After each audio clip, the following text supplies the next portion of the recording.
Jack Roberto at Jackie Gonzaga may chance nga bang magka-something?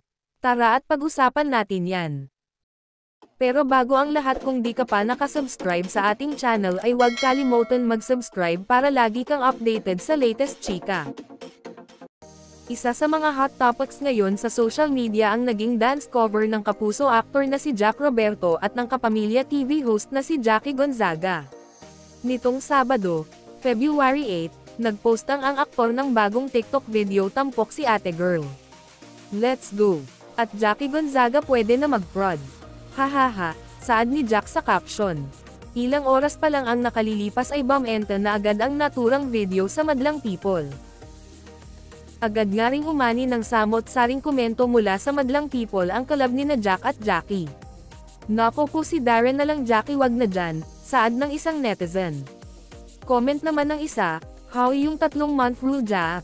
Hala, bagay po kayo. Two broken people fix their own broken pieces then make it stronger and whole again, say naman ng isa. Tila nga mas nagiging malapit na ang sina Jack at Jackie sa isa't isa habang tumatagal ang guesting ng una sa noontime program na, It's Showtime. Nagsimula ang pagtatambal sa dalawa ng magkulitin ang mga ito sa segment ng, Sexy Babe, kung saan, binanatan, ni Jackie ang aktor. Jack, para kang buwan, panimula ni Jackie. Bakit? Sagot ng kapuso star. Kasi kahit madilim ang paligid noong nakita kita nagliwanag din, hirit ni Jackie na nagpatili sa madlang people. Anong masasabi nyo sa ating chismis ngayon? Mag-comment na at subscribe para updated ka sa latest chika na gaya nito. Maraming salamat po.